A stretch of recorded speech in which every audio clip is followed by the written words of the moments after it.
পথের পাশে পড়ে থাকা অসহায় মা বাবাগুলোকে ওরা পড়ে আছে অসহায় হয়ে ওদেরকে এখানে রাখা হয়েছে। আজকে একজন আসছে নতুন, গতকালকে একজন আমরা মায়ের কাছে সন্তানকে ফিরিয়ে দিয়েছি। আজ গতকালকে রাত্রে আমাকে একজন ফোন করেছিল সিলেটের সুনামগঞ্জ থেকে। তো আমি সাথে সাথে জিজ্ঞেস করলাম ওনার কোনো আত্মীয় স্বজন মা বাবা কেউ আছে কিনা। কেউ নাই, পথের পাশে পড়েছিল, ওনার মাথার মধ্যে অনেকগুলো হাজার হাজার পোকা। তো আমি বলেছিলাম আপনারা আনতে পারবেন কিনা, কেউ না থাকলে ওনারা রাত্রেই যাত্রা করে একটু আগেই এখানে নিয়ে আসছেন। ড্রেসিং করে ওনাকে আমরা এখন সেবা দিয়ে চাইল্ড অ্যান্ড ওল্ড কেয়ারে নতুন উনি আসছেন। ওনার ছবি ভিডিও আমাদের আইডিতে দিয়ে রেখেছি ফেসবুকে। এই বোনটাকে যাতে আমি রিকোয়েস্ট করবো আল্লাহ সালাম ফাউন্ডেশন আইডিতে পেজে ঢুকে এই ভিডিওটা একটু আপনার শেয়ার করে দেবেন, তাহলে হচ্ছে যে ওই বোনটাকে খুঁজে পেতে সহজ হবে আর কি। আচ্ছা, মিল্টন সামাদারের উপরে যে অভিযোগটা এসেছিল, এখানকার কোনো রোগী যদি মারা যেত তিনি কিন্তু থানায় অভিযোগ না করে কিন্তু সেই রোগীটাকে দাফন কাফন নিজেই করত। তো সেক্ষেত্রে আমি আপনাকে প্রশ্ন করবো, যদি এখন আপনি দায়িত্ব পেয়েছেন, যদি কোনো রোগী মারা যায় আপনি থানায় অভিযোগ করবেন কিনা? দেখুন, গতকালকে আমরা যখন একজন রোগীকে তার স্বজন নিতে এসেছে তখন আমরা সংশ্লিষ্ট জিডিটা খুঁজে বের করেছি। এখানে জিডিটা আমরা পাইনি, অনেক খোঁজাখুঁজির পরে ব্যবস্থা করে সংশ্লিষ্ট থানাকে অবহিত করে আবার মিরপুর থানাকে আরেকটা জিডি করে ওনাকে হস্তান্তর করে দিয়েছি। এরপর থেকে যদি কোনো রোগী মারা যায় আমরা সরকারি আইন মেনে, আইন অনুযায়ী যেটা করার দরকার আমরা ওইটাই করবো।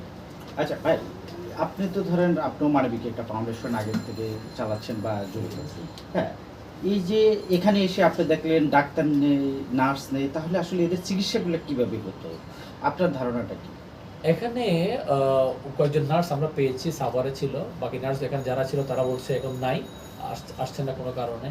তো ওই নার্স এবং মেডিকেল অ্যাসিস্ট্যান্ট ওরা চিকিৎসা করিয়েছেন, আমি দেখছি আর কি। ডক্টরের কিন্তু আমি পাই নাই, আগে কেমন ছিল না ছিল জানি না। তো অতটুকু আমরা পেয়েছি, এখন বাকিটুকুন আমরা এইটাকে রিকভার করার চেষ্টা করতে, যেহেতু হারুন স্যার স্ট্রংলি জানিয়েছেন যারা একজন ডক্টর নিয়মিত দেখেন। তো আমরা আমাদের ক্ষুদ্র অভিজ্ঞতার আলোকে আমাদের এই পুরো আন্তরিকতা প্রচেষ্টা ওদের জন্য কিভাবে সুন্দরভাবে চিকিৎসা দেওয়া যায় ওই পিছনে আছি আর কি ইনশাআল্লাহ। আচ্ছা, বাংলাদেশে আরও এ ধরনের অনেক বৃদ্ধাশ্রম অনেক রয়েছে, তো আপনার কি মনে হয় সেগুলোতে একটু খতিয়ে দেখা উচিত প্রশাসনের? ভাই, আমি আসি আমার এই সাময়িক দায়িত্ব নিয়ে, আপনি আমার এই সাময়িক দায়িত্বটা খাওয়ার দাওয়ার চিকিৎসা নিয়ে আপনি কথা বলেন, আমি এগুলোতে উত্তর দিব, বাকিগুলো প্রশাসন যেটা দরকার সেটা প্রশাসন করবে। আচ্ছা, আপনি বর্তমান যাদেরকে সেবা দিচ্ছেন আর আগে যারা সেবা দিচ্ছিল ওটার ভিতরে পার্থক্যটা কি? আমি আগে কে সেবা দিচ্ছিল না আমি জানি না, বিদেশে আমি ইহুদিন দিকে কখনো আসি নাই, আমি ইহুদিন দিকে ওনার সাথে কোনো পরিচয় নাই, চিনিও না, জানিও না। আগের সেবার বিষয় সম্পর্কে আমি জানি না, এটা প্রশাসন দেখতেছেন, ওনারা দেখবেন। আমরা বর্তমানে আছি, এখন বর্তমানে খাবার দাবার কোনো অসুবিধা হচ্ছে কিনা, চিকিৎসা কোনো অসুবিধা হচ্ছে না, আপনারা ওইটা এখানকার স্টাফ যারা আছে, পুরোনো স্টাফ সবাই আছে, আপনার ওদের থেকে জিজ্ঞেস করে জানতে পারবেন। আমরা একটা ভিডিওতে দেখছিলাম আর কি, রোগীরা বলতেছে যে আগে যারা ছিল মানে বর্তমান যারা সেবা দিচ্ছে আমরা ভালো একটা সেবা পাচ্ছি, এমন কিছু একটা জি মানে দেখা যাচ্ছে। জি, আচ্ছা, আমি তো আপনাদের মিডিয়া সাক্ষাৎকার দেওয়ার আগে আমি অফিসে ঢুকে প্রথম রোগীদের কাছ থেকে আমি নিজে ব্যক্তিগতভাবে জিজ্ঞেস করে আলাপ করে এসেছি। অর্থাৎ ওদের জন্য দায়িত্বপ্রাপ্ত মানুষজন থাকা সত্ত্বেও আপনি যে গিয়ে দেখে এসেছে আপনারা সকালে খেয়েছেন কিনা, কারো কোনো কিছু খেতে ইচ্ছা করতেছে কিনা আমাকে জানাবেন। আলহামদুলিল্লাহ, আল্লাহ তাআলার দয়ায় রোগীরা সন্তুষ্ট আছে এই পর্যন্ত। আগামী দিনও যাতে অসহায় মা বাবাগুলো যাদের কেউ নাই ওরা যাতে সন্তুষ্ট থাকে, আমি দেশবাসীর কাছে আপনাদের মধ্যে একটু দোয়া চাই আর কি। আচ্ছা, কালকে না হয় তার আগের দিন মিল্টন সামাদারের ওয়াইফ কি এসেছিল এখানে ভিজিটে? আমার সাথে দেখা হয়নি, আমি থাকা অবস্থায় দেখি মানে এসেছিল, আপনি কি এখান থেকে শুনেছেন? না, আমি শুনিনি, আমি জানি না এই বিষয়ে। আচ্ছা, আপনি আরেকটা বিষয় বলছিলেন যে নতুন অ্যাকাউন্ট করবেন, যৌথ অ্যাকাউন্ট করবেন, আর প্রতি মাসে এখানে লেনদেন করার সমস্ত কিছু ব্রিফিং করে মিডিয়ার সামনে প্রকাশ করবেন। এই বিষয়টা করতে কতদিন লাগবে? একটা যৌথ অ্যাকাউন্ট করতে গেলে, রেজলিউশন করতে গেলে একটা সাইন সিলের বিষয় দিয়ে আছে, রেজলিউশন বিষয় দিয়ে আছে, দুই দিন সময় লাগবে। আপনি চাচ্ছেন এখানে যা কিছু হবে আমরা এখানে 1 সপ্তাহের জন্য যদি কাজ করি, 10 দিনের জন্য যদি কাজ করি, ধরুন একটা শুরু হয় 10টা দিন সময় লাগতেছে, আগামী 10 দিনও যাতে একটু পরিষ্কার থাকি ভাই। কারণ আমিও যেহেতু মানবিক অঙ্গনা আছি, আপনারা আমাদের সাথে শুভাকাঙ্ক্ষী হিসেবে রয়েছেন, আপনাদের সাথে দেশবাসীর সাথে সুসম্পর্কটা যাতে আজীবন থাকে, বিশেষ করে মানুষের ভালোবাসাটা থাকে, সেজন্য আলাদা একটা অ্যাকাউন্ট ছাড়া আমাকে বেশ কয়েকজন আমার ডোনার অলরেডি নক করেছেন এখানকার এই সহযোগিতা অনুদান দিতে। আমি সবাইকে দুঃখ প্রকাশ করেছি, আমি এই মুহূর্তে কোনো অনুদান দিব না।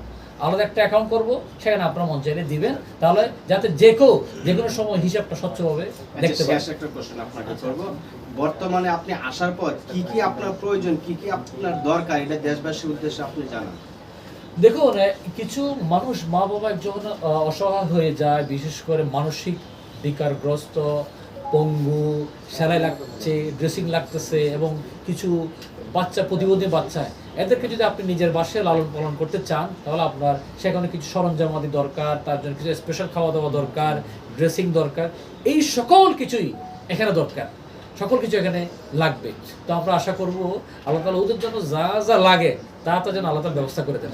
আচ্ছা, আমি লাস্ট একটা কোশ্চেন আমার, আমরা দেখেছি, নিজ চোখে দেখেছি বা অনেক অনেক ক্ষেত্রে শুনেছি, ছেলে মেয়েরা ইচ্ছাকৃতভাবে তার বাবা মাকে বৃদ্ধাশ্রমে রেখে আসে।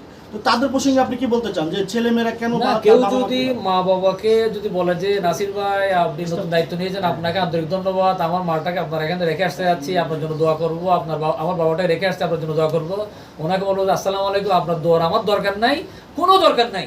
কোনো ধরনের মা বাবা সন্তান থাকলে, কোনো ওয়ারিস থাকলে, আমি বাঁচি থাকতে এই বৃদ্ধাশ্রমের ওদের জন্য আমার পক্ষ থেকে অনুমোদন নাই। তো যারা যাদের কেউ নাই, বেওয়ারিশ, একদম একদম দেখার কেউ নাই, হ্যাঁ এখানকার যদি সিট খালি থাকে তখন ওখান থেকে আমরা হয়তো নিতে পারবো, এরকম আর কি। আচ্ছা, মিল্টন সমুদ্রের একটা পেজ রয়েছে প্রায় 1.5 মিলিয়নের মতন, সেই পেজটি থেকে কিন্তু মূলত টাকাটা অনেক কিছু আসতো, সেটা কি আপনাদের আয়ত্তে আসছে কিনা? না ভাই, আমাদের ওগুলো নিয়ে চিন্তা ভাবনা নাই, যা পেজ যেদিকে আছে সে দিয়ে থাকুক। এটা যদি কখনো ওই পেজের অ্যাডমিন যা আছে, মিডিয়া গ্রুপ সব এখানে আছে, ওরা যদি মনে করে এগুলো চালাবে, সুন্দর করে চালাবে, ওরা এটা চালাবে, ওইটা নিয়ে আমার চিন্তা ভাবনা নাই। আমার চিন্তা ভাবনা হচ্ছে এদেরকে দিয়ে আপাতত কীভাবে তাদের খাওয়া দাওয়া চিকিৎসাটা করাবো, এটা আমাদের চিন্তা ভাবনা।